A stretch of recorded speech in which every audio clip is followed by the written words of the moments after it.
Welcome to the show, everyone.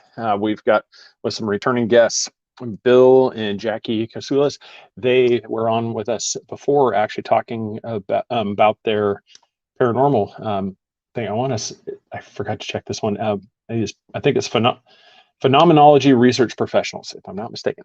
They will let me know if I got that wrong, but we're going to hope that my memory served me correctly there. But uh, December 15th, 1967, became something that the Ohio River Valley area would soon, never forget. It became something that it galvanized communities around it through just everything from neighbors helping neighbors, because at just an unexpected moment, the Silver Bridge collapsed, taking with it many vehicles. I'll check with them to double check, but I want to say 46 people lost their lives that night, and over 150 American Red Cross volunteers, National Guard. I mean, everybody pitched in trying to dredge the waters, trying to save who they could and try to help where they could. And it became something that Point Pleasant, West Virginia, and that they just became something that just overnight they were on the map. I mean, this became something that, and as it's grown, this has become something which is the key part of the book that Bill and Jaci have done, Bridging the Tragedy, the Silver Linings in the Mysterious Ohio River Valley. Is one of his specialties is positive psychology, and one of them is post-traumatic growth. And that's one. So when you suffered some severe trauma, it's kind of from what my take of it was, this is something that why are there people that suffer these major traumatic things, but yet they come out of it with a very positive outlook, like things have changed themselves. They are at a point where this is what we need to do. We need to come together. They don't sit there and just close down, and they push on. And it's something that is definitely worth looking into. It's like, what makes one person shut down and the other person persevere and keep going. And that's one of the things we brought them on. That's this book.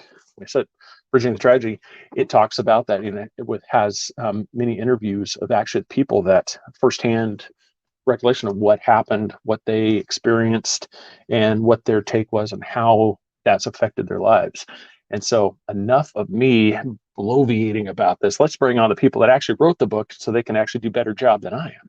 Bill and Jaci Kousoulas are right now. Welcome to the Three Beards podcast. My name is Craig, along with Austin and Chris. Passed to a new generation of Americans born in this century.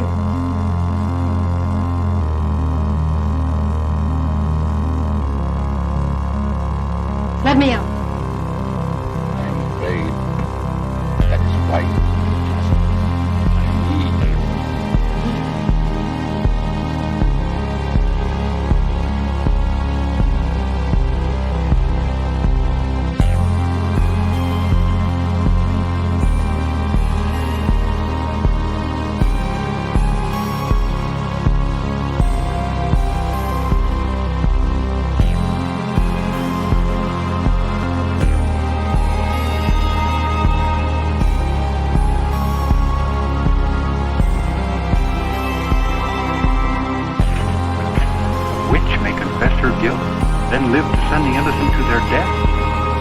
Justice and honor in Massachusetts colony?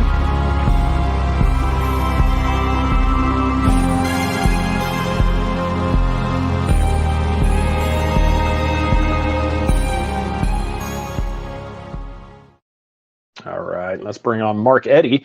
He is the special guest host tonight because it's going to be just me, the one beard tonight. But before we do anything, we're going to stop. Yeah. Well, we got to zoom in for people to see that. Right now, it just looks really shiny. Smooth. But hey, before we go too much further, I want everybody in the chat room, everybody to give a happy anniversary thing to Mark and Renee. It is their anniversary. So happy anniversary to you, sir. Thank you. Yeah. So, I'm, hopefully not getting in trouble being on the show. I mean, it is your anniversary. So, I mean, it's, I appreciate it. All right. So let's bring on the guest here. I've kept him in the green room long enough. I'll try to make it seem more special than it is. How are you both doing tonight? Very good. Excellent, gentlemen. Congratulations, Mark. Yes, Thank congratulations. you. Craig, good to see you again. Yes. Well, thanks for being back on. And like I said, it's this time. Did I get the name of your group correct? Yes. Yeah, you did. You did. Yes. All right. I dug deep for that one. It was just like, it was that deer in headlights moment. It's like, oh no, I forgot it. You nailed it, man. You got it. All right. So, yeah. So, okay. Did I get it right? Did I miss anything in that little introduction about kind of what happened? And if I did, just kind of take it from there, fill in like for people what happened. Well, I think, Craig, the bottom line is that the whole book, the whole premise of the book was to be able to talk to the people who had experienced the Silver Bridge collapse, as well as some of the Mothman and Mothman-related phenomena that took place in the Ohio River Valley in 1966 and 67. So the culminating event there, the most important and biggest, most traumatic thing that happened, obviously, was the Silver Bridge disaster. And at 5:04 p.m. on Friday, December the 15th of 1967, the bridge was totally packed. Both lights were red, meaning both sides of traffic had stopped. So this bridge was loaded with 18-wheelers, big cars, way too much weight for what it was constructed to carry 40 years before that. And it collapsed. And yes, 46 people did lose their lives. Wow. God. Yeah. That's when you guys described it, it was just the scene, because you could picture the scene. I mean, there's photos. I don't think there's any photos that actually show it, but I mean, everybody described all the packages floating in the river, the other debris.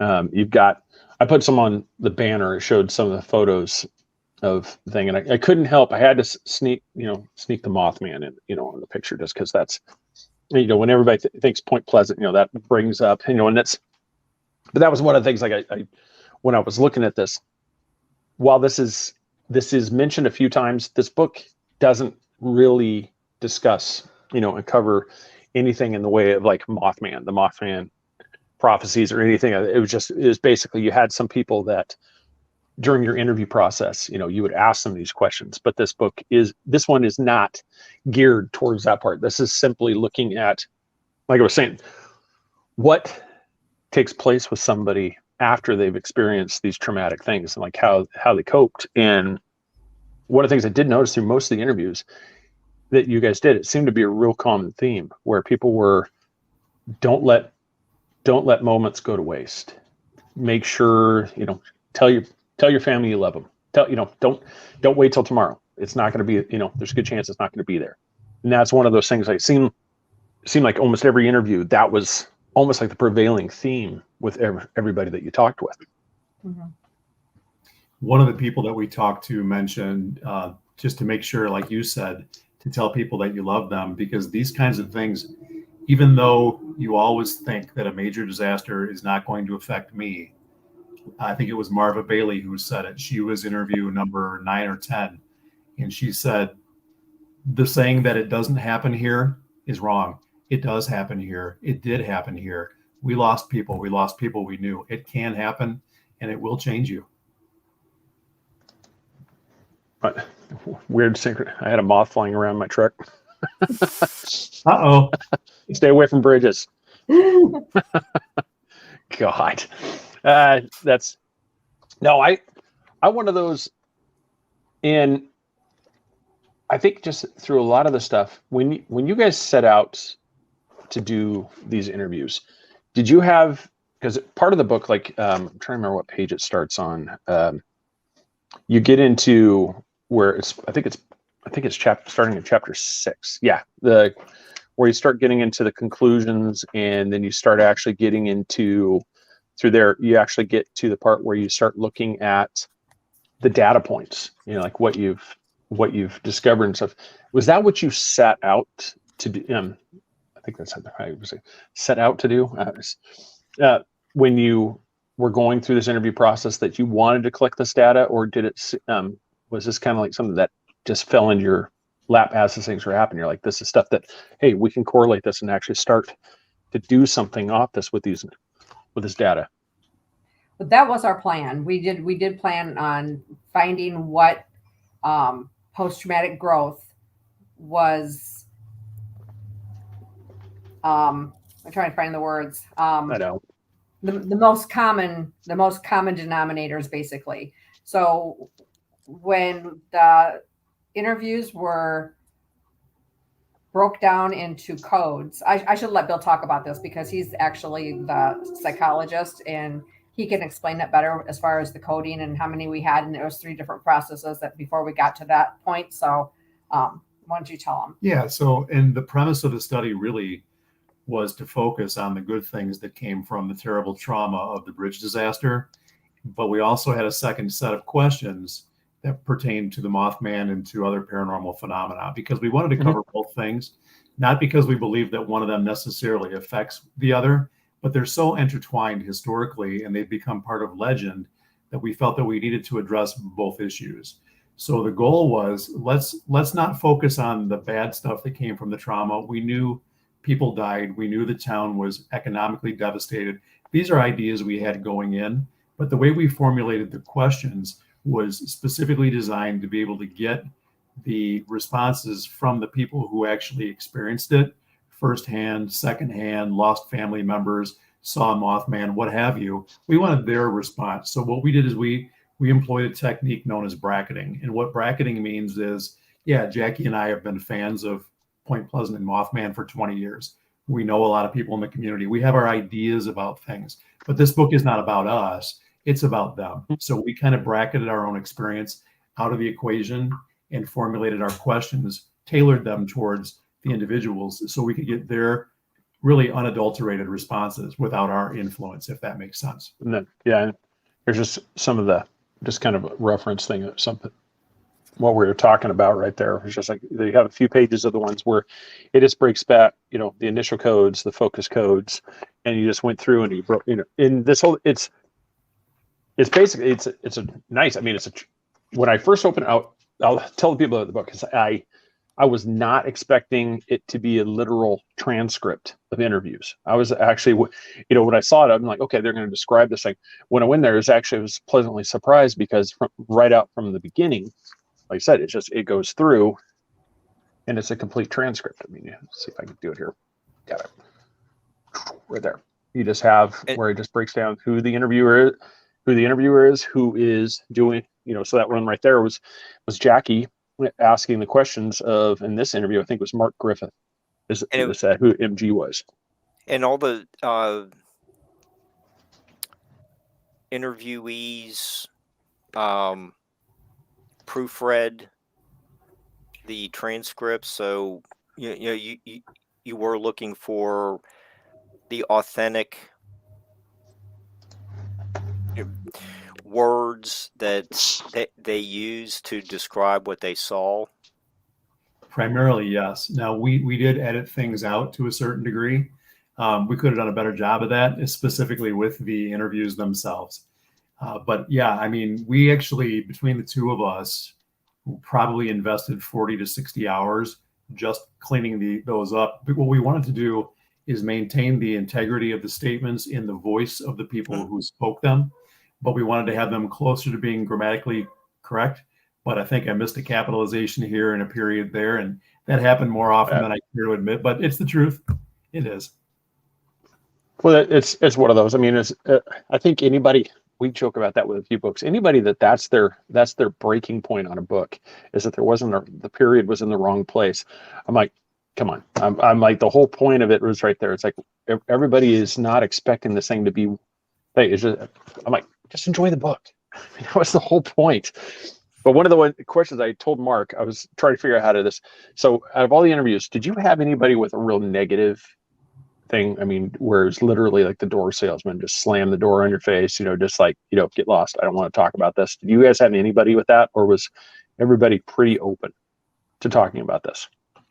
Everybody was very open about talking about the bridge collapse. We did have a few people that didn't really care to talk about Mothman, the UFO, as Men in Black.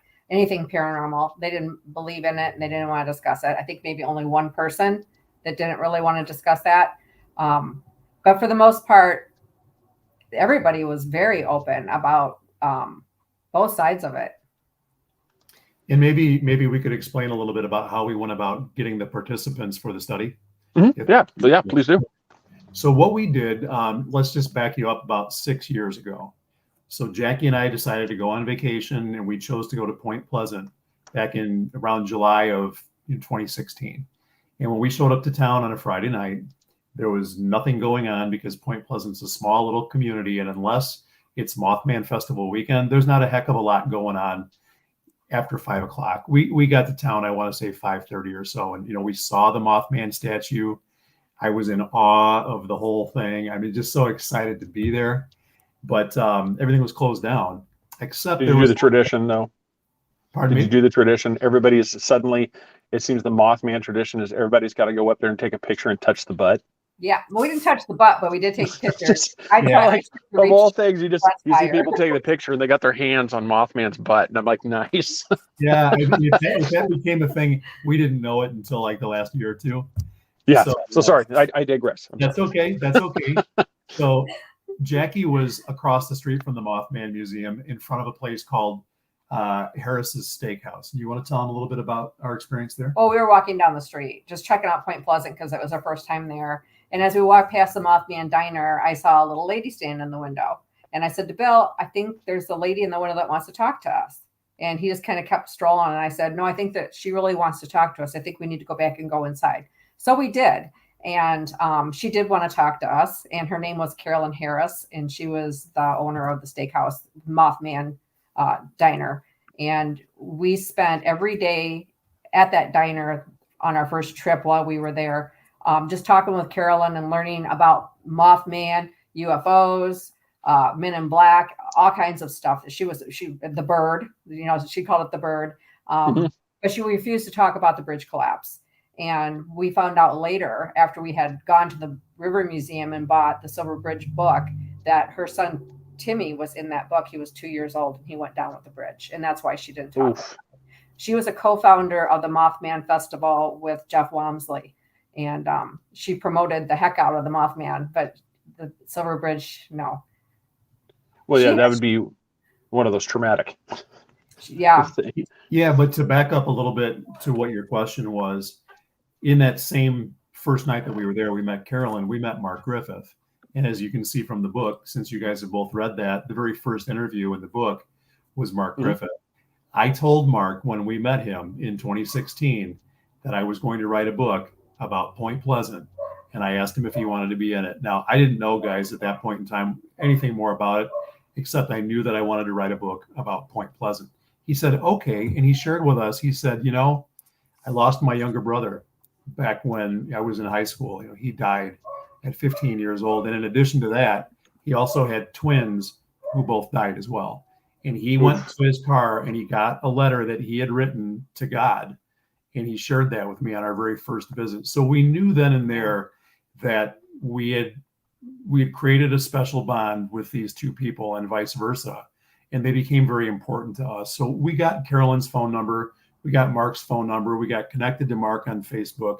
And we went back home after our trip. And I figured it was going to be one of those mountaintop experiences. I made it to the Mecca. I mean, I was there. I was in Point Pleasant. I went to the TNT area. I talked to Carolyn Harris. I met Jeff Walmsley. We had a wonderful time there. But I had to go back to my workaday world. I had a full-time job. I was a graduate student. We were raising our granddaughter. We're juggling like everybody else is. And the long and short of it is, I told Jackie on Christmas Eve, like 5 months later, I said, we've got Carolyn's phone number. Let's call her up. I'm going to see if I can, if she'll let me write her story. And so Jackie said, okay, maybe after the first of the year. The next day on Christmas, Mark sent us a message and told us that Carolyn had had a heart attack. The next day, Mark got a hold of us and told us that Carolyn had died. So this lady who we met and spent a couple hours with every day on our first trip, we just fell in love with her. We felt like she was a long lost aunt or somebody that we had finally committed. This is what we wanted to do, is to work with her to tell her story. And she was gone. So over the years after that, we continued to go back to Point Pleasant annually, and we maintained the friendship with Mark. And I knew from Mark's trauma what he had been through, and we both knew that, but we kept up with Mark more than anybody else. And as I completed my doctorate and was ready for the next project, we came up with the idea of applying the concept or the psychological construct of post-traumatic growth to Point Pleasant and the bridge collapse and the Mothman. So the way we got our participants was Mark was totally on board. He recommended a gentleman by the name of Rick Handley. I got connected to Rick. He and I talked. He was on board. Then we got a hold of Ashley Wamsley, who is Jeff Wamsley's daughter. She helps him run the Mothman Museum. She said, you know what? I love your idea. You guys are coming to the Mothman Festival. So now all of a sudden we've got to write a book because we're presenting it at the Mothman Festival. Oh yeah. So now we're scramble scared. time. Now stuff got real quick. So I said, Ashley, this is great, but I don't have a lot of participants. What do we do next? She said, get a hold of Beth Sargent. Beth Sargent runs the newspapers locally. Let her know what you want to do. And hi, Laura, how are you? Let her know what you want to do and then have a conversation with her, see if she's game. So she was really hesitant at first just because she said people in Point Pleasant who have been through this trauma from the bridge disaster really don't like having it mixed up with Mothman. You need to be very careful with that. So we explained to her what our thoughts were. She liked the idea. She posted an ad on the front page of her newspapers talking about the study, talking about what we wanted to do. 3 more people came forward from that. One of those 3 recommended her friend. She came forward. And by then, Jeff Wamsley said, would you guys like to interview me? I'd like to be part of this too. So, I mean, that's kind of the way the whole thing developed organically. That's awesome. And, yeah, I mean, it just kind of took off. Yes, it's nice when people come to you and say, hey, can I be part of this? Yeah, yes. Especially when he's a rock star like Smith is. Yeah. Yeah. I was just, because I just had a different random things as I was reading through it. And because I wanted to get your guys' opinion. I mean, I know it's hard just on the spot. What was probably, you could generalize, but I mean, one area that surprised you guys the most through these interviews? I mean, what was the thing, like, what you thought you were going to get, but all of a sudden it just showed up and you're just like, oh my God, I was not expecting this. Wow, that's interesting. What do you think? I don't know. I mean, the one thing that surprised me, and it's not like the one thing, I guess it's the one thing for me, is how emotional some of the men got about it, recalling the time period and what the town went through and how sad it was, and being Christmas time and seeing some of the responses on people when they were talking about it. I remember specifically Mark, when he was talking about it, he looked over and he said, they told us there were presents floating in the water. Like he was still in disbelief that it had even happened. And other people, Rick Henley, he started crying. It was very emotional, and I guess I just didn't expect people to get so emotional. Susan Sayer started crying. There were tears. There were a lot of tears. I mean, I can remember things as I was younger, traumatic things.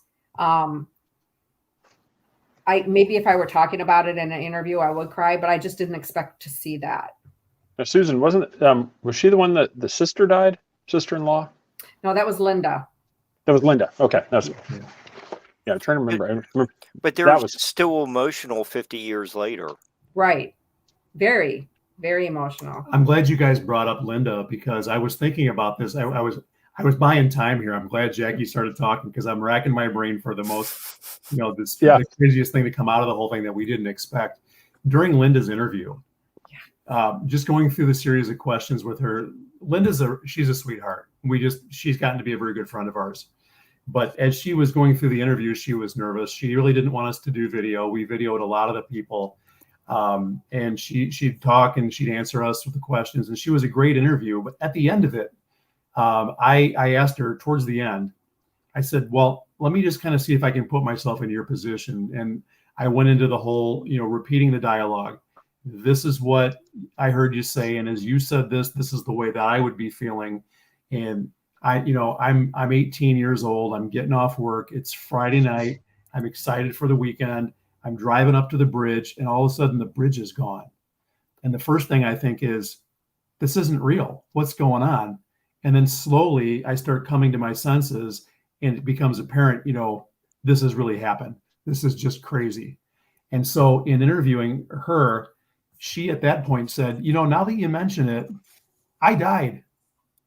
We're like, what?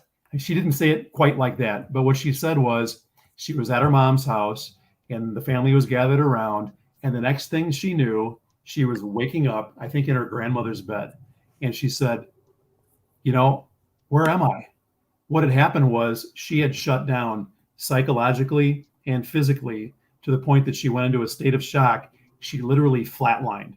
Her brother, who lost his wife on the bridge, came over, resuscitated her, got her to the hospital like a block down the way. She flatlined a couple more times. She was revived. And obviously now at the age of 73, she's still with us. That was shocking. Really wonderful, wonderful dialogue. Yeah, especially like that. I mean, because Don, Lester just put up there, it was the same thing about him going down to the river trying to find the wife, find his wife. And then not only are you dealing with that, now you got to go back and revive, Linda, just at the same time. I mean, so not only are you dealing with the loss of your wife, you almost lost another family member in the same process. Yep. And it's just, that's pretty rough. Well, and then that gentleman who lost his wife saved his sister's life and went on, and he was working in Columbus, Ohio, and a little boy was hit by a car, and he saved his life too. I mean, he literally turned into a hero. So even though he wasn't necessarily a subject of the study, he would talk about post-traumatic growth. You lose your wife, you save 2 lives after that. Yeah. And that was, when you guys were going with that, and was there anything that surprised you in that post-traumatic growth aspect with some of these people? Was there anything that just like stuck out, like, wow, this is pretty incredible for what you went through? Because you get some people that are just like, they're really just no matter what, there's going to be a silver lining. Mm-hmm. See what I did there? Well, yeah. Slight plug for the book. I appreciate it. You're psychologically planting that out there to the masses. Yeah, there's a silver lining. So 9 of the people we interviewed were really heavily Silver Bridge focused. 2 of the people we interviewed were not. They were more paranormal experiencers. And that is author and publisher Andy Colvin and his friend Harriet. And so in the interviews that we had with the both of them, the things that came out of their growth, they didn't necessarily associate their paranormal experiences with trauma, yet they were extreme experiences. Harriet had missing time. She saw a UFO. She had multiple encounters, but we only focused on the one of them for the book. But she ended up with the Agent Scully marks in the back of her neck. She has over a 160 IQ now. Some of the things that she's been able to develop are she has a profound psychic ability. And I got to tell you, the thing that really blew us away, the night we first met her on a Zoom meeting, she told us that she diagnosed a medical condition I was not aware of. She said, I'm getting some kind of a vibe from you. You've got something, I'm feeling you've got diverticulitis, which interestingly enough, a couple of years before I'd been diagnosed with that, but it was a misdiagnosis. 3 days later, I'm rushed to the hospital by ambulance for another gastrointestinal issue. So she was sensing this in her very first Zoom session. So she's got some really profound abilities. There are more that I could tell you about her specifically. And if we have time, I'd be happy to go into that, or maybe Jackie could in a little bit. Oh, yeah. Yeah, definitely. No, go ahead, Mark. Okay. Bill, you just gave the example of one of your interviewees saying this isn't real, and you're just talking about the ability to diagnose others. And in your book, there's you have all kinds of examples where people tell you, like, I drew a blank All right. Um, when I've had other opportunities to be a guest with Craig, Chris, and Austin. So some of the other guests have discussed um, their responses to like UFO abductions, like Reverend Michael Carter's done that, and he's spoken a lot about um, one of the traits that emerges after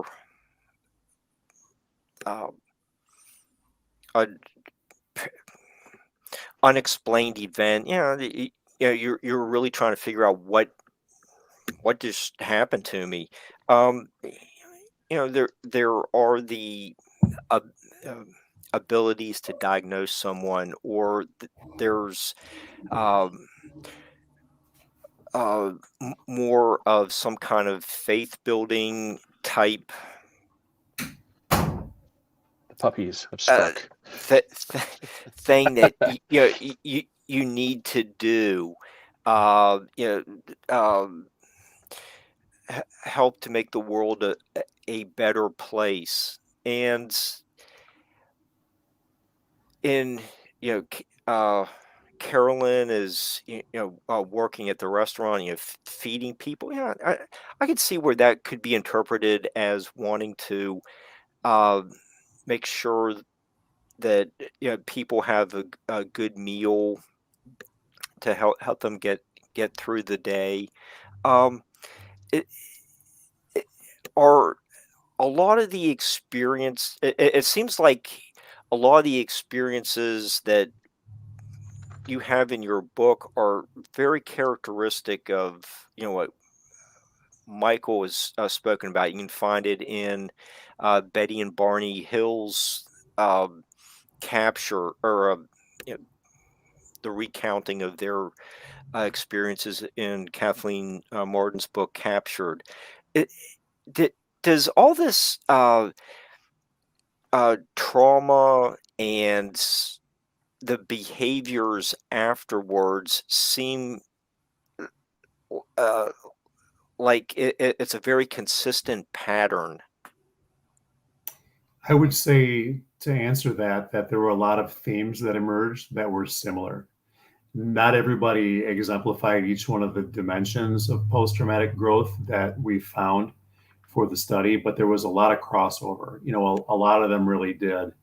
And with the 9 people who were Silver Bridge focused, a lot of the common themes that emerged ended up being those dimensions: family, giving back, resilience, things of that nature, perspective taking. There was a lot of crossover in a lot of them. I think that when you look at a community as small and as tight as Point Pleasant, especially was back in the 1960s, it is now still, because that's one of the things that brings Jackie and me back, because we feel like we belong there because people treat us like we do. And I think when you have a community like that that rallies behind people who have been through this, one of the things Jimmy Wedge, who was one of our participants in the study, talked about was when it became apparent that both of his mom and dad were on the bridge, and his friends, it was dawning on them. And they literally, when he was standing at the riverbanks, they formed a circle around him to let him know that he had support. So many of those people talked about that, the friendships, that you knew people had your back. If you had a faith in God, it grew. If you didn't have a faith in God, you found one. And not everybody talked about that, but it was a very common theme. Yeah, that's no. It was just one of the things that I get through reading it. It's just because you've heard the story. I mean, is simple Wikipedia search. It doesn't really tell. And that's where with your guys' book, it actually brings in the other side. They actually look at people that have survived the tragedy, that lived through the tragedy, and it's just. And you don't get that through just simple search like into the Silver Bridge collapse. You get 46. You can go through all the data and see this thing. But it's interesting when you said you sit down and you talk to the steakhouse owner, the one that's like I said, just through normal research, you're not going to find out that she was the one that lost a 2-year-old. One thing, that's the part that's, I like it when researchers do that, when they actually go to these communities and sit down and just talk. You don't have to come in with a camera crew, and run into people's faces and like, hey, tell me about this thing. Just by actually talking, sitting here and having coffee, that, the old guy that's going to come in the beat up pickup truck is going to sit there and just through a normal conversation, he's going to give you a piece of information that you like. I'm like, really? It's like, oh yeah, go down and talk to Bob down there at the barn. Yeah. And it's all of a sudden you're like, holy crap. It's like, what did you find? This thing that, this piece of thing from the bridge, it's like now, it's just that they explain where they were during the, and you have something to the book that you couldn't get from other than just actually, for like things like boots on ground, type thing, which is really cool. And so are the puppies okay? Yeah. Yeah. Are you okay? Yeah. They, Bill and Jackie have 2 new infants in the house. And so they were crying for mom. And so mom had to go see them. Yeah. So we're all pet friendly around here. So my 2 are in the other room asleep, I think. They're good dogs. Yeah. Yes, they are. It's, but no, I've had a few people ask. And so did you guys get any information along the paranormal Mothman side that you didn't know prior to doing this book? I mean, did any new information through people come up through this, or was it pretty much a lot of the same, just retelling of the same story?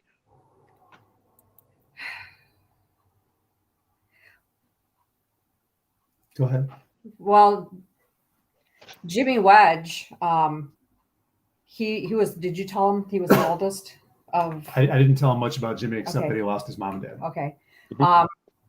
He was the oldest of the people that we interviewed, and he was like 25 years old when all of the Mothman kind of stuff was going on, 24, something around that age. And he said that he went out to the TNT area in a Mothman costume that his mother had made for trick or treat for one of his siblings, and was out there scaring Parkers. And so he claimed to be the Mothman himself. That's how you get shot. Well, but actually, when he talked about that, though, he talked about doing that back in 62 or 63. So this is prior to the whole Mothman flap. And it wasn't exactly like a Mothman outfit, but it was a costume, I think, of a big bird. And he went out, they would shake the bumpers of people's cars, and they would just be up there in this crazy bird suit and scare people half to death. So he takes credit for being the Mothman, but I mean, we kind of take that a little bit tongue in cheek. Maybe he did start the whole thing off. I don't know, but it was a lot of fun to hear that. He didn't claim that he could fly like 100 miles an hour behind the Millettes and Scarberries. So yeah, he didn't have the piercing red eyes either. So yeah, I wonder. I was just gonna say, I wonder if he's one of those where, because everybody knows, a lot of people, like eyewitness accounts can change so dramatically over time. So it makes you wonder if, and Bob is always my go-to name. You got Bob and Gertrude are driving down the road, and all of a sudden here comes Jimmy jumping out in his bird costume, running across the road. You're gonna have people like, oh my God, this dark figure just flew across the road, right? Yeah. And that's and all of a sudden you're like, I think you just saw the Mothman. No, you saw Jimmy. You saw Jimmy streaking across the corn stalks. But that was a heck of a lot of fun hearing that. But in terms of actual like real witness type stuff, most of the people that we talked to were really kind of gray about that. Jeff Wamsley was the youngest guy that we interviewed. He was 60 when we interviewed him. He was, I think, 6 years old when the whole thing was going down. And he didn't remember a whole lot about it, except he does remember being in the car with his parents, going out driving around looking for it. He said that he thinks his dad saw a Mothman, but his dad passed away, I think, in 1985. So before Jeff even got into the whole Mothman museum business, Dad was already long gone by then. But most of the people we talked to, like Linda Lane, Marva Bailey, Susan Sayer, they all remembered it. And some of them went out driving around looking for it, but they didn't see it. The only ones that actually encountered, really the only person that claimed to encounter Mothman would be Andy Colvin. And Andy didn't live in Point Pleasant. He's from the Charleston area.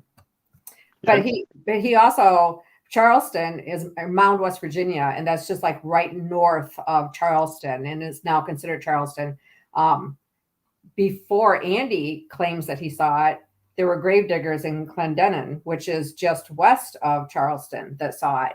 So before the reports in Point Pleasant, there was activities south of Point Pleasant.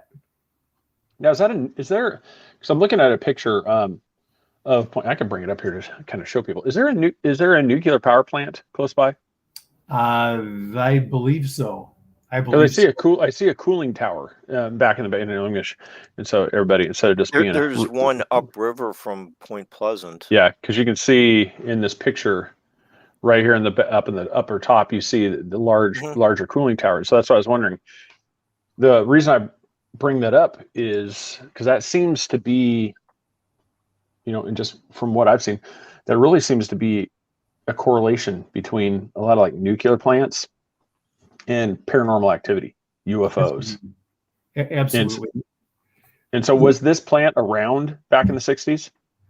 I'm not sure if that one was around in the 60s.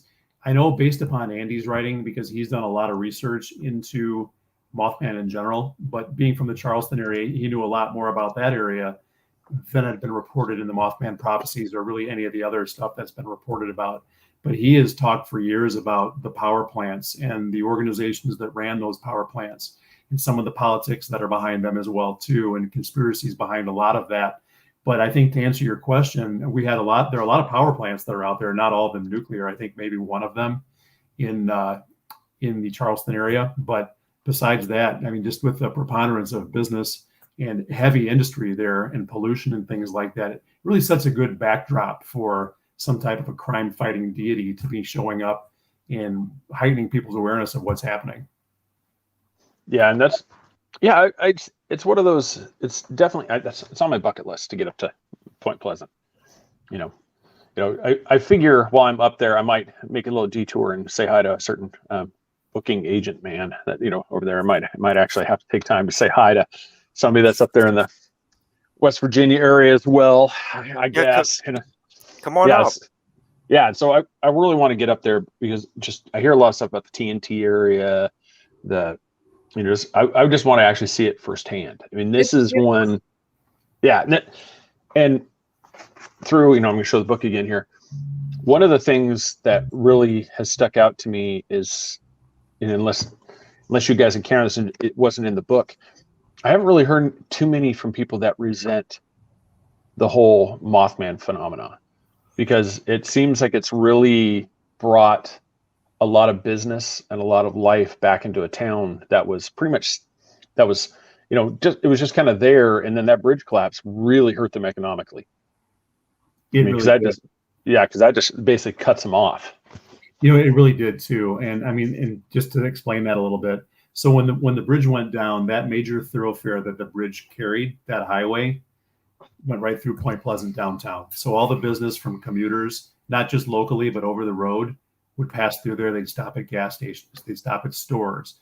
They did a lot of business in town there. When that was shut down, and then subsequently the bridge was rerouted about a mile or two up south of where Point Pleasant is, at that point, all that traffic just went around Point Pleasant instead of going through it. So store after store after store just closed down. What didn't close down during the bridge disaster, when there was no bridge and there was only ferry service, started closing down in subsequent years and decades after that. So Susan Sayre, in our interview with her, we kind of explored the whole idea of Mothman really kind of saving the town. The legend of Mothman really saved the town, because now they're thriving and businesses are growing where years ago they were going away.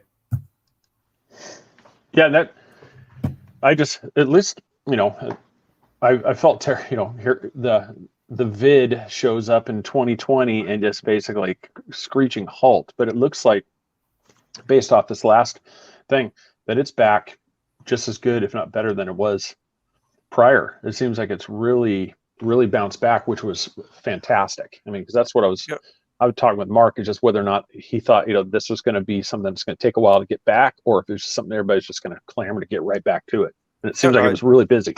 Yeah, the police revised the attendance from 20,000 to 25,000 for Saturday. Jackie and Bill, does that sound about right? You were talking about it was wall to wall. Everyone's going up and down the street, and they're just really packed in like sardines.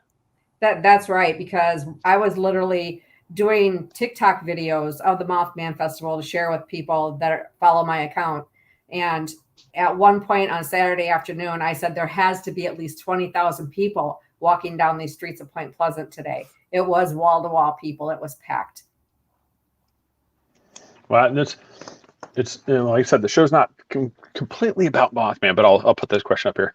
There's like, do you believe the land was cursed by Chief Cornstalk? Can we just? I'm just gonna play the thing. I don't know whether to call them First Nation tribes. I don't know what to do. It's like everything has changed nowadays. I don't know what it is. So was it cursed by First Nation? I don't know what to say. Anyway, was the land cursed? We've got a two-part answer for you, Craig. I'll do the first part, and we'll let Jackie do the second. The first part is that on our first trip, we met Mark Griffith's half-sister, and her name is Lynn Robinson. And you may have seen Lynn in documentaries about Mothman. She is a descendant of Chief Cornstalk. She describes herself as seventh fire, so she's 7 generations removed from Chief Cornstalk. I asked her the same question. I said, did your great-great-great-great-great-great-great-grandfather, did he curse the land? And she said, absolutely not. She said, no native would ever curse the land. We don't own the land. They took care of the land. They didn't own it. No native would ever curse the land. Secondly, during our interview with Denny Bellamy, who's another Point Pleasant icon, Denny gave us the story as well. And let's let Jackie answer that part. So if you Google the Cornstalk curse, you'll get a word from word curse that he supposedly uttered in his dying breaths when he was shot point blank in the chest, several feet from the soldiers that shot him. And it's quite long, actually. So anyway, what Denny told us is there was a school that was built in the 1920s, like maybe 1920, and they were tearing it down as in Point Pleasant. And there was a wall that they tore down, and there was a closet behind the wall that nobody knew existed. They opened the closet door, and on the shelves in that closet was a school play, and it was The Curse of Chief Cornstalk. And when you open up the play, it has the exact curse that is on the internet. So it was a school play sometime in the 20s, 30s, something like that. Okay. Yeah, because I just looked it up. Yeah, the same thing. It's like, yeah, it is pretty long. Yeah. And I mean, literally, I don't know about how it is to be shot with a musket, but I think that, anytime you get shot in the chest, you're not going to have a whole lot of time to be uttering this huge, long curse. Yeah, unless you're like the movies where it's one of those, you do it and everybody's like, okay, it's gone. And then you just come back for the next one, and then you're like, okay, he's gone. And it's just, and then eventually everybody's like, and then. Yeah. Yeah, it's okay. So Laura said it's fine to say native tribes, it's just, so like I said, okay, all right. Yeah, it's one of those, I just never know. I said I'm gun shy after an interview we had, I think it was 2 years ago, where I got chastised for saying native tribes instead of First Nation. So now I don't know what to do. Oh. So so all right, there we go. So we'll just, it's one of those mysteries. I think it's like a lot of things. I mean, it's one I'm new to this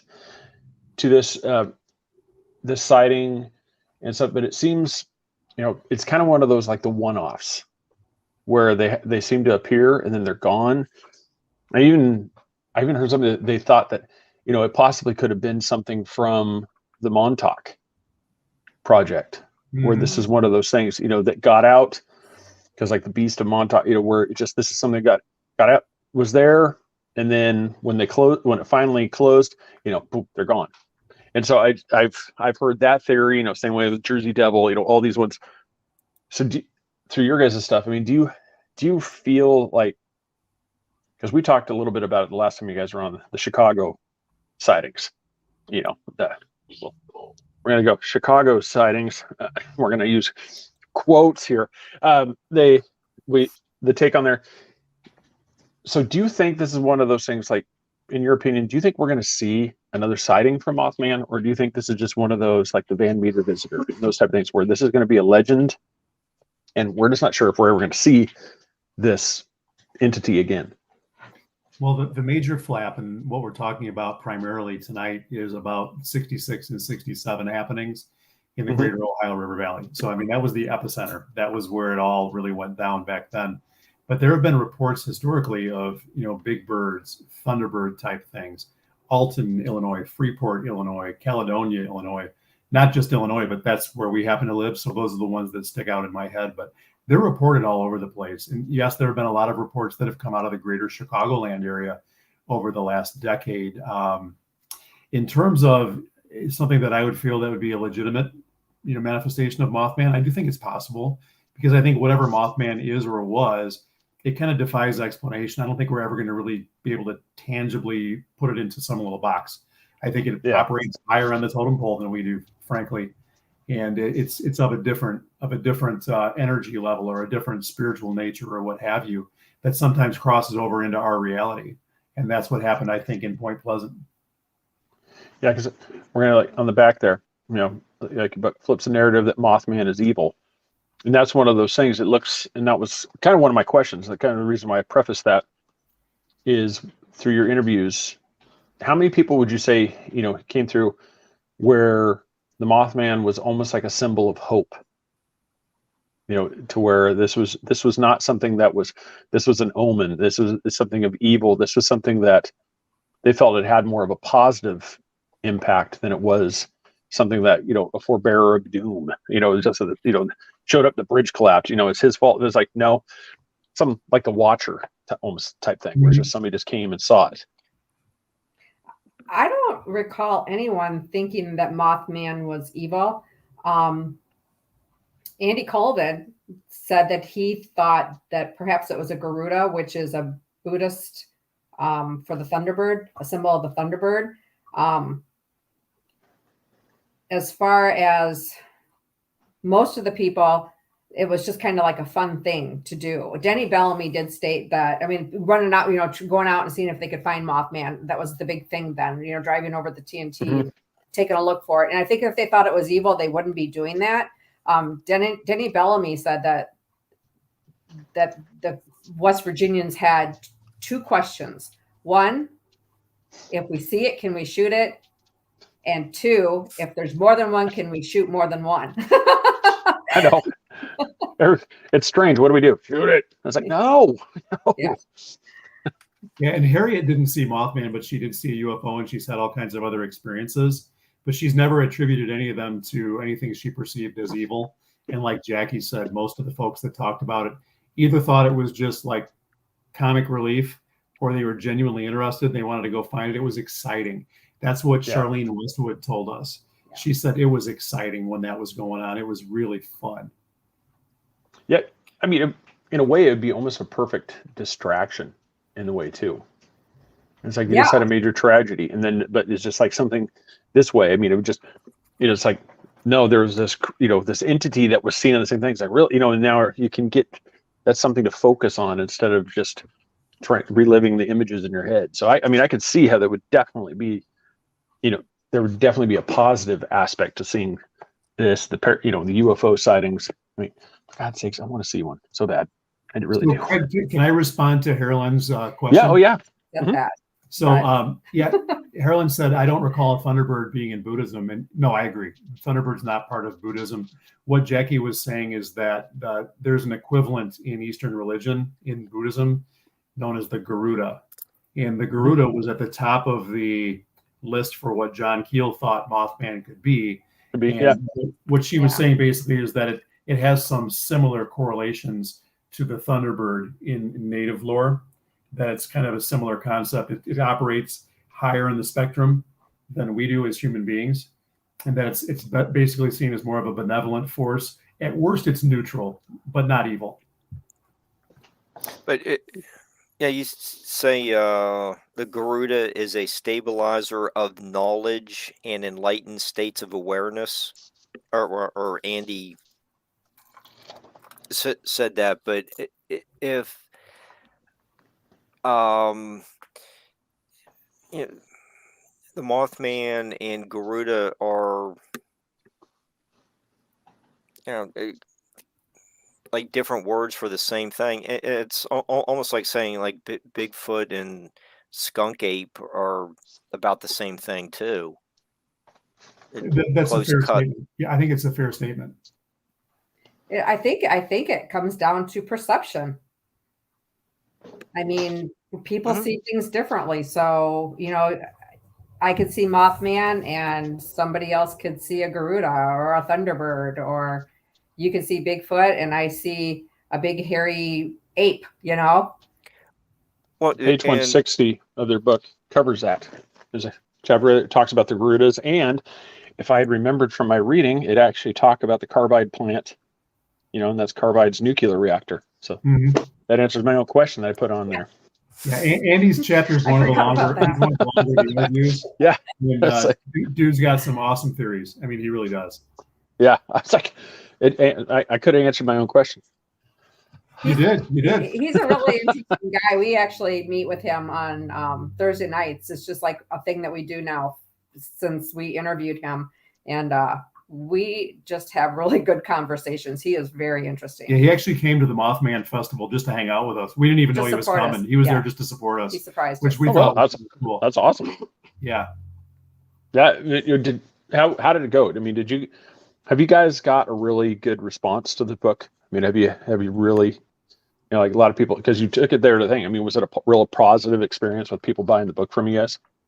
I would say, yeah. Yeah, absolutely. I mean, in fact, we talked earlier about what Saturday was like. And on Saturday, we absolutely, I thought we didn't have enough books there, because as people started coming through the lines and we were starting to sell 3, 4, 5 of them, every 15 minutes, I thought we're going to run out. Now that kind of hit an apex earlier than I was hoping. And things trickled off. But what I can tell you is that Saturday, in terms of book sales, it was very strong. Saturday night, we gave our presentation, which was pretty well attended. And we were I joked about this. We were the last presentation before they went into the movie part of things. So either they saved us to be the headliner, or they put us at the bottom because they wanted to get the good guys out first and get more people in there. I think it was just lucky to draw. Whatever it was, we had a nice audience. We had a great response. And really probably the best thing, in my opinion, that happened on the whole trip was an experience that we had that really was Jaci focused. And I'd like you to tell them a little bit about that. Oh, well, at the end of our presentation, we had a slide that said, we need your help, because we are throwing, tossing around these ideas of what our next project is going to be. And one of our ideas was to do a study on people that have suffered abuse, sexual abuse, and paranormal activity, and the post-traumatic growth from that, the outcome from that. And some lady came up when we were done, and I was talking or doing something, I didn't see her. And so Bill was going to talk to her, and she's like, had her mouth covered and she's pointing at me. And I had shared that my sister and I shared a bedroom when we were younger. And that we know that sexual abuse is very touchy, and abuse is a very touchy subject. And I used to see heads on the dresser when I was growing up, and I would like peek out from my covers, and they would be there every night. And I was scared to death, and I would just bury myself under my covers. And a few years ago, my sister that I shared a bedroom with, I was telling her about it. And she said, I saw the heads too. She's my older sister, older than I am. And she didn't tell me because she didn't want me to be afraid. A bigger sister protects the younger sister. So she didn't share this information with me until a few years ago. What was going on in our life at that time was my dad was an alcoholic, and he beat everybody in our family but me, because I was the youngest. And so we had an abusive household. But then what I learned after that, as we got older, is my uncle was sexually abusing the sister that shared a bedroom with me. So we had 2 forms of abuse going on in our family house, and we had paranormal activity going on at that time as well.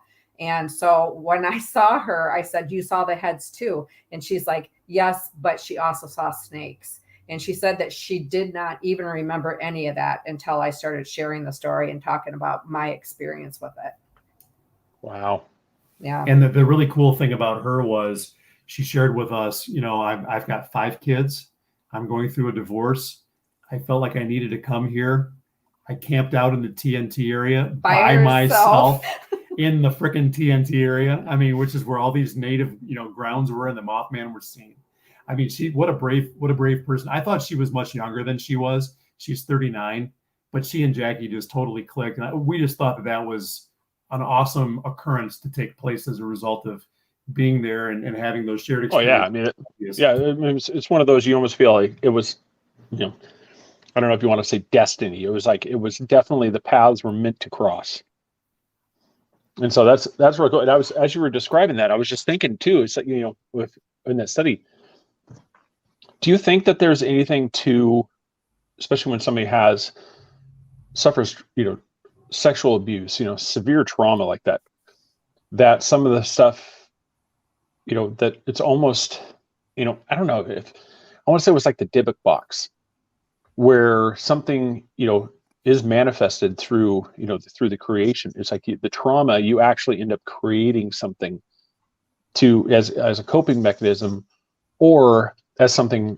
Because I'm trying to, my mind is just blank tonight, but I'm just trying to remember. There's one, I want to say it was like a haunted doll or something. There's one of those stories where the kid created this as a protector.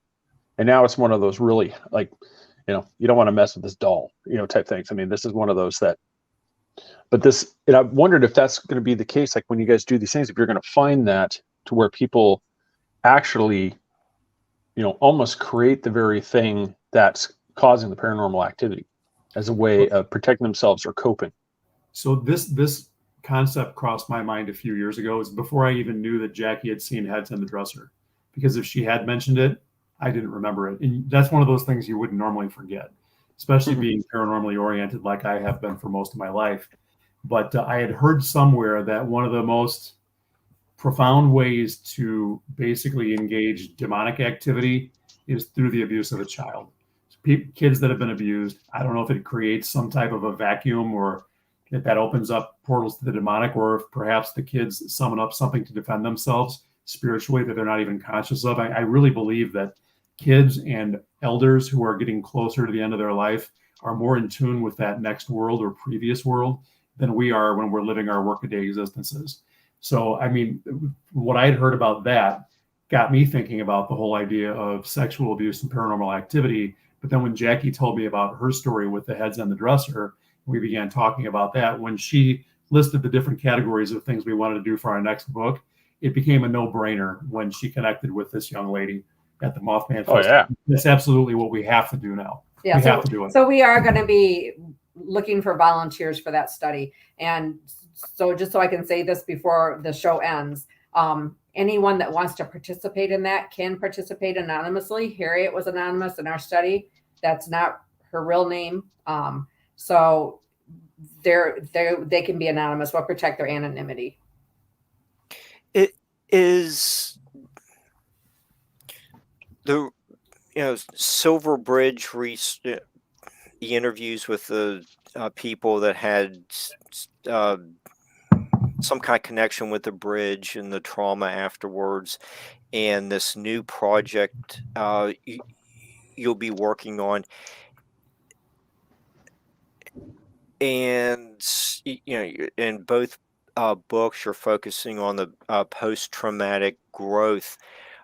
Is that concept being accepted by the psychological community and academia? It is actually post-traumatic growth is kind of a concept that was formulated by a couple of psychologists at the University of Pennsylvania, Tedeschi and Calhoun, Richard Tedeschi and Lawrence Calhoun. And they began their studies into post-traumatic growth 25, 30 years ago. So within the psychological community, it's a relatively recent construct, but it's really gained a lot of ground, and specifically within the positive psychology community. Positive psychology is the ideology that I personally and Jaci both, we espouse that whole idea of overcoming our circumstances, and not just overcoming them, but becoming something better than we were before because we've been through those experiences. And as long as you can root yourself in your experience and share that experience with other people, you can help them get to the next level in their lives as well too. They can see you either as a reference point, somebody to bounce ideas off of, or gosh, if Bill can do it, I know I can do it. that kind of a thing, you know. And so, yeah, it really is being accepted. It's gathering more and more momentum as years go by. And I'm looking really forward to seeing where positive psychology and PTG research goes in the future. Yeah, another show I helped with a couple years ago was with Dr. Rita Louise. She had just come out with her book on dance with the narcissist. I think I have the title wrong, but somewhere in her book, she was talking about you after some kind of event. It's usually a childhood event. You can make some decisions. You process it in such a way that you can uh, have a post traumatic growth from it. She was also arguing that if you don't get the appropriate help, you don't know what you're doing and you want to manage it on your own, it can easily become very self destructive and uh, create a lot of problems for everyone around you. So, um, that's another show where similar information was discussed, and it really boils down to a lot of how the experiencer processes it. And you do have that in towards the end of your book with the self-determination theory. Yeah. In self-determination theory, it's all a matter of wanting to grow. You were talking about the way you process trauma. And one of the things that we talked about in the book was there's two different types of rumination. There's deliberate rumination, where we're going into something and basically looking at what the circumstances were. Like, I went through a divorce earlier in life before Jackie and I met. And during that process, to deconstruct from it, I need to look at the elements, the part that I played, the part that economics played, the part that extended family played, all those types of things, to arrive at some type of an acceptance of the situation for what it was, and then to have that ability and desire to move on. You know, one of the things when I did my dissertation, it was also about post-traumatic growth, but it was about the post-traumatic growth that a man can gain by going through the divorce process. And I interviewed 9 guys, and we talked about that, and we arrived at this common ground of what they actually were able to accomplish in going through that difficult process. But it all comes down to, how do we look at it? How do we cope with it? How do we deal with it? Who do we bring into the mix to help us? Do we ask for help from maybe a counselor or the community or a minister or from God directly? How do we go about that? Or do we just take on that identity that I went through the divorce court, she's got the kids, I'm paying alimony for the rest of my life, and everything sucks and it's all her fault? That's not the way I want to live my life. And to a person, none of the guys I interviewed did either. And they all grew as a result of going through the process. Now, you were saying that self-determination theory too. I was saying through these interviews and stuff, have you started noticing, in a way, I'm trying best way to phrase it, almost like a trait, something that would be a marker that would show somebody who is more like as a predetermined. My mind is just not jello today. Somebody that's like a predisposition. I think, is that the right word? Somebody somebody that's to where you can see it's like this person. I'm pretty sure this person is going to be able to find the silver linings. I did it again. They're going to be able to get this thing. I mean, have you started to find these markers where you're able to do this research, where kind of almost like a psychologist, when you're going through, you're going to be like, this guy's going to make it?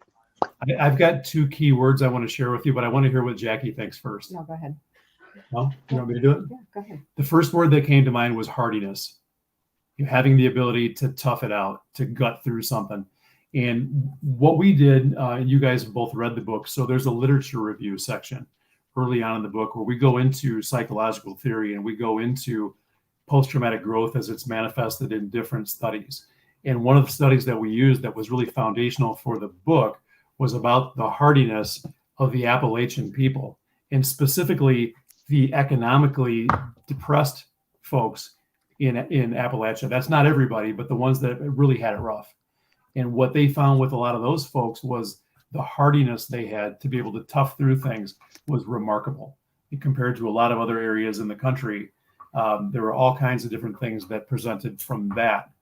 So hardiness is the first one. The second one that pops into my head is resilience, which is real similar to hardiness, but it's having that flexibility to maybe when something happens to me, not just react to it, but to take a step back and to look at 3 or 4 different options and then to go into them deliberately rather than just reacting and diving into something. That's something that Andy Colvin talked about, was being able to take a position backwards and look at 4 or 5 different things before he responded even to a question, which he's also an Appalachian guy too. So that's another part of it.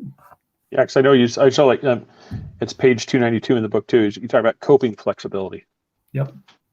And that's, Yep. So that was one of those things too. And I was just curious if through those things, if you're starting to do almost like the Freudian thing where you're actually just through the study, you're actually able to start identifying the people where you can just do the makeup, like psychological makeup, and say, yeah, these guys, I'm able to look through these people as we're talking to them. I'm like, this person's going to be able to make it. This person, we're going to right here, we need to get this person some help, just go through there. I mean, does that seem to be, you're really starting to fine tune this process now? Well, I think in what we did, it was really more of a matter of just really asking them the basic questions and having conversational dialogue with them. Every one of them was resilient, and some of them illustrated more resilience and more hardiness and more of these other character traits than others did, but they all had some really fine qualities that helped them to get through what they dealt with. Don, that is great. Yeah, that's the thing. And that was the thing. It's just, I noticed that too, where it seemed to be most of these people, they had this ability to just, it was like, this is horrible, but I learned to move, on. And as I said, it seems like these people, they took this thing and it was almost like it gave them a focus. And absolutely, Don, that's a great point, because we've got Denny Bellamy, who's been on 60 different documentaries now. And he took us out to his property and showed us where he's going to subdivide it and develop cabins and have people come in and basically pay for his retirement, which is awesome. We've got Jeff Wamsley, who runs the Mothman Empire. It is an empire. He is doing very, very well. Super humble guy, awesome guy, good friend of ours, but very successful. Andy Colvin has a fantastic publishing business. He's done quite well. Harriet is a retired psychotherapist. She's traveling Europe right now as we speak. So yeah, I mean, there were some really high levels of success. Jimmy Wedge, I mean, he talked about, hey, I've had a good life. I'm not a millionaire, but I'm pretty close. And he's the guy that lost both mom and dad. So, I mean, yeah, at least half of the people we talked to have done very, very well. And the rest of them are very happy in their lives. And to say that you're happy in your life, that means more than financial success does. Oh, absolutely. Complacency and just, hey, you know what? I've lived a good life and I'm really happy with it. They all did. Yeah, go ahead, Mark. I was just going to say, there's a lot of people you see there. There's a lot of wealthy people that they're miserable. I mean, it's money does not equal, happiness. I mean, we all want more money. I mean, I'm just, if that pile of cash suddenly showed up on the front door, I'm not going to say no. But you're bridging this the tragedy. It's someone's looking for just an interesting read. Kind of you might be looking for new ideas on the Mothman. Okay, you might get a little ancillary information in there, but your book is really a very insightful book for people who maybe reluctant to ask for help, but they can get your book and read it and see so many success stories, like the examples you were just talking about, or where uh, um, people lost, family members on the bridge, and they just felt like helpless kids, but over time they were able to process what happened and go on to be successful in whatever career they chose. And it's really a very uplifting book. We felt so highly of Carolyn Harris that we really dedicated the book primarily to her. Not just her, but the people of West Virginia who we've come to be close to, and those we don't know yet, but we know the next time we go, we're going to make more friends when we're there. So, I mean, they overcame really tragic circumstances. And for anybody who doesn't know the size of the population in that greater region, it's 7, maybe 8,000 people tops, spanning both sides of the river. So to lose 46 people, that's a big portion of the population. Yeah. And as was told to us, if you didn't know somebody who was on the bridge, you knew somebody who knew somebody who was on the bridge. Everybody knew somebody close enough that it hit home very, very deeply. But to be able to rebound from that as a community, to go through the physical trauma of losing those people, the financial trauma of losing their income sources, to becoming economically devastated, to grow up basically from the ashes, really since 2002 and 3, when the movie came out, brought all the notoriety to the town again. And then Jeff and Carolyn started that festival. That's where it all started from. And now it's just growing and thriving. And what a fun, rewarding place it is to visit. Like I say, we've been there every year since 2016, and I can't see us missing a year for the rest of our lives. Oh yeah, I got to get there. I was just looking here. It looks like, yeah, it was somewhere around, yeah, about that. Like I said, that population was right around that 4,000 to 5,000 range during the 60s. And so, yeah, I mean, you're talking when you lose 1% of the population. It's a lot of people. That's not something that goes unnoticed by anybody. And Dawn mentioned in her comments too, for such a small slice of Americana, look at all the good things that came out of that. Do we have time? Can I share with you what the dimensions are? I'd be happy to share those. Yeah. So in our study, we talked about this a little bit at the beginning. We took meaning units from each one of the quotes. We had 295 initial codes. And so that's each one of the statements. We took a meaning unit out of that. And basically, Mark Griffith said, this lady said something to me about the big bird. And he said, oh, geez, why would you tell a kid something like that? So we pulled out, basically shock, horror, or what have you from that statement. We went through every statement and pulled those things out. From there, we categorized them down into 110 focus codes or categories that we whittled down to 15 different dimensions of post-traumatic growth. And what those dimensions were appreciation for life, sense of community, entrepreneurialism, family, gratitude, memorial, optimism, patience, perseverance, personal development, perspective taking, positive reflections, preparedness, responsibility, and spiritual development. It's that. I mean, if that doesn't just go correlate with pretty much what we've been talking about, where everybody seems to have that, I don't know if you saw the comment right there. It's there where you can see these people that perseverance, entrepreneur, like I said, mayor, businessmen. I mean, you just had all these people that they seemed to take this thing, and it was almost like a prism. They just focused, and they were just like, we're going to move forward. We're not going to, this is going to hold us back. I mean, it definitely is really cool how you guys broke that down. I'm trying to find the things that was the same thing. Just the initial coding samples that you have here. You have all the tables. The page for that one is 271. And while you're looking at that, let me just answer Dawn's question. I've considered that before, but I was born in August of 1967.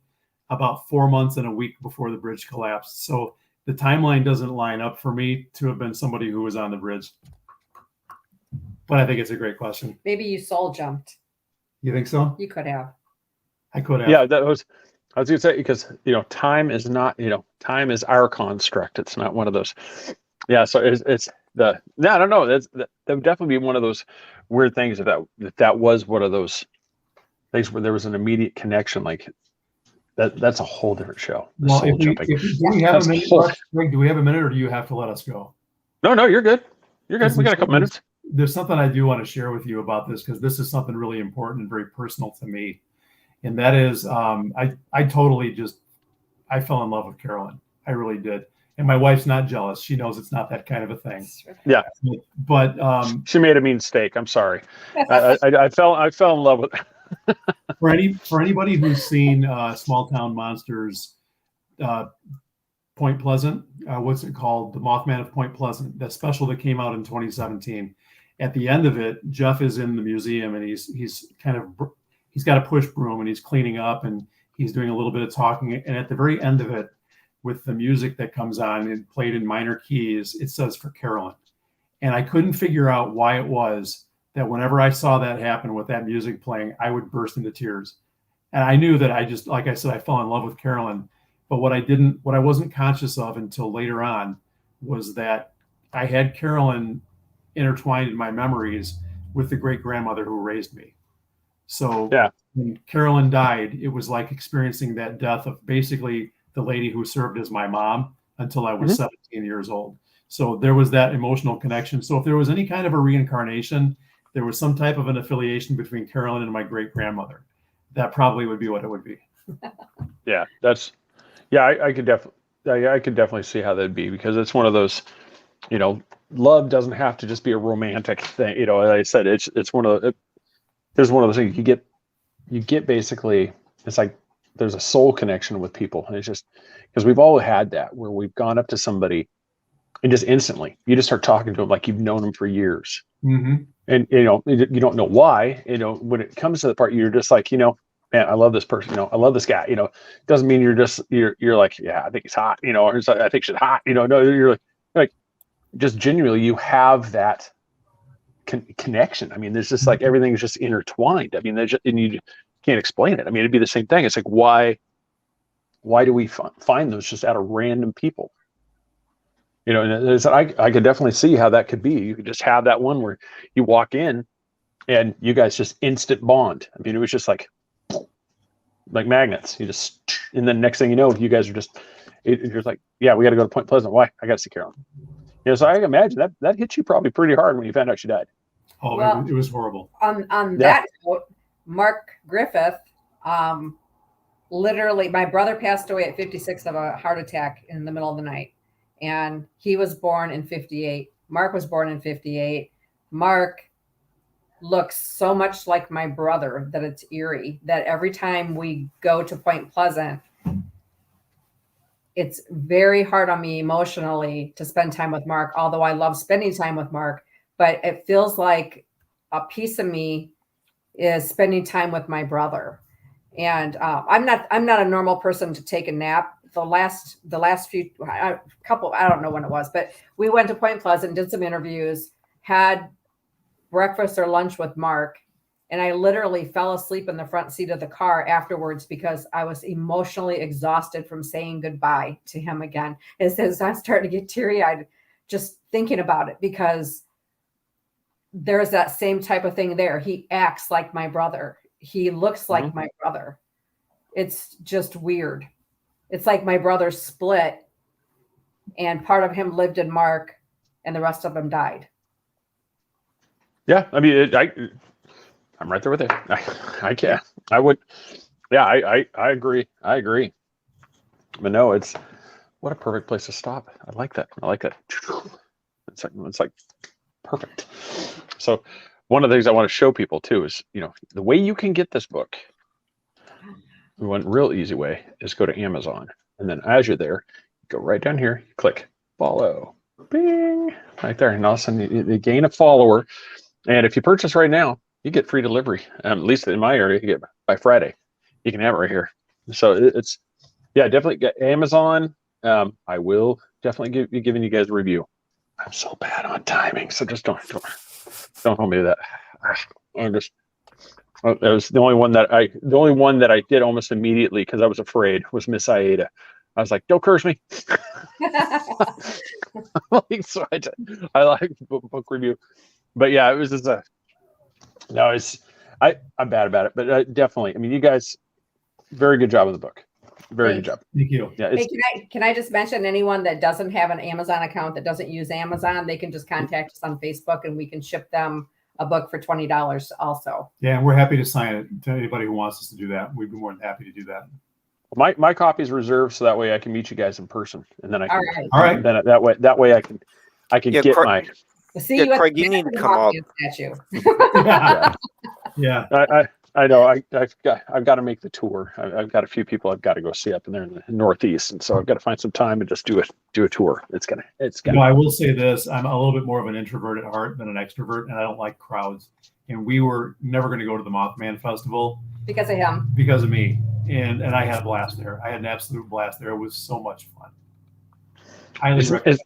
Yeah, I've got to see it. I mean, you like it when you go to these crowds where everybody's. It's like. I don't even want to really say it's like a Comic-Con type thing. It's just where everybody's got this. Everybody's got the same. They're there together. There's not like individual things. Everybody's just there for it. Yep. And there's something about those events where it's just you're able to be yourself. You don't. There's no. Yeah, you don't have to put on a show. And there are enough activities going on at the Mothman Festival to appeal to anyone. There's the great speakers, just getting into the museum, just dressing up for Halloween in September. It attracts people of all kinds of interests, And everybody's happy to be there. And you get to meet people like Nick Redfern, Lyle Blackburn, Ken Gerhardt. Gerhardt. Tyler Strand walked past and stopped, and we talked with Tyler Strand, got pictures with them. I mean, it's like you just don't know what's going to happen. Ken is right there. It was just awesome. Yeah, and everybody You got was a picture right there. Yeah. So it's right back there. I've got a picture of him on one side and Andy Colvin on the other side. Nice. Well, we had a great time. Yeah, Jeff really does get excellent speakers. Yeah. And we missed everybody because we were busy manning our tent the whole time. So we didn't get a chance to see anybody. Next time we take people to sell our book for us. Yeah. We want to be part of the action. Yeah, we'll need help next year. All right, Mark, you just got a job. You got to man the booth. That works for me. Mark. And we do need to keep Steve busy as well with something. I think Jeff's keeping Steve pretty busy. Yeah, he's running around. He was emceeing like last minute. He's like, I just found out I'm emceeing. Okay, well, we need to keep him in line. He invited us to come down for like a weekend when he's working at the Mothman Museum. So it's always nice to get Steve's insights, and maybe head a couple blocks up the road after it closes for the night and go to Village Pizza. Yep. Yeah. Yeah, we did that last year when we attended the Mock Festival. After they canceled it, we went anyway, and we hung out there at the Village Pizza. We sat down with the Frick brothers, Tim and John, and a couple of other folks, and Steve was in there with Mark Randall, the creative artist, and we visit with Steve every time we're around him as well. He's fun. Yeah, Mark Randall's a very talented artist. Nice guy too. I get it. I know you guys. It's on the calendar. I've got to do it. It's like I got to do it in September. It's just being in Florida. That's one of the worst times too. Because of my job. Now. Because you got hurricanes. No kidding. You got to book your room now. In fact, they might be taken up already. Yeah. My problem is hurricane season with my job, if there's a hurricane, I get called in. Oh, yeah. So September is a horrible month for that. It is an absolute crapshoot on whether or not your vacation is going to be safe. Just So get anybody, that lady to make sure there's protection around Florida. yeah, that's exactly. I get Miss Aida. I need a blessing. Yeah, I want to go to Point Pleasant. I need a blessing. Yeah. Please there you do. go. So most likely what I'll end up having to do is it'll probably be in a February or March, and I'll just go up there. And it won't be the festival, but I'll get to see the town and do stuff like that. So Hey, sir, I'll in all have to. seriousness, let us know when you go, and we might very well come out there and meet you. If we can. Yeah, would that be awesome? Just have a whole meet and greet. Just everybody, just go, just bombard the diner. Just take up all the tables. Yeah, absolutely. That would be fantastic. So yeah, Laura, thank you for that. Yeah, yes. Next, so we're going to definitely do this. But everybody, pick up the book, Bridging the Tragedy: Silver Linings in the Mysterious Ohio River Valley by Bill and Jaci Kousoulas. Like I said, you guys, fantastic book. Good job. Thank you. Very good job. Thanks for having us. I said, oh yeah, like I said, definitely. Let me know when the next book's done. Absolutely, we will. I said we'll definitely do that. And so, all right. Well, here before I get too far in, like I said, showed them before. I want everybody to see this. I said this was made to us by goes by Christopher Maverick. This is a ginger squatch picture. So we're working on a sticker. We're gonna be working on a sticker. So since I nicknamed Austin Ginger Squatch, and so he made this for us. So that's the new. So I don't know. We'll have to figure out some way to have that up on there. So that's the way he made that for us. And he goes Prometheus Delta, on Instagram. You can hit him up if you're interested in having any artwork done. We really appreciate him doing that for us. Laura, yeah, I know. I thought it was pretty good. He hit it on it real well. So I said I definitely do like that. So all right, you guys. Well, hey, thanks again. Get to those little babies. I'm sure they want mom and dad. Yeah. Yeah, they're desperate. Two puppies, lab mixes, right? Yeah. Yes, they are. Yeah, those are some needy ones. Those labs are amazing partners. Yeah. I said, hopefully they're not chewing on something right now, because that's the other thing I like to do. They love that. Yeah, you come back and you're like, I know this chair had 4 legs. I do know this. We know this wall didn't have a hole in it. Yeah, I'm pretty sure there was molding on this floor around this area at one point. It is. I just love the guilt look when they're just like, like, it was you. Yeah, they give themselves away. So everybody, like I said, check them out. Like I said, everybody, check us out on social media. Like, follow, subscribe, get this thing, share out this show. And before I get too far, did you guys have anything you want to plug, like sites or anything, before I forget?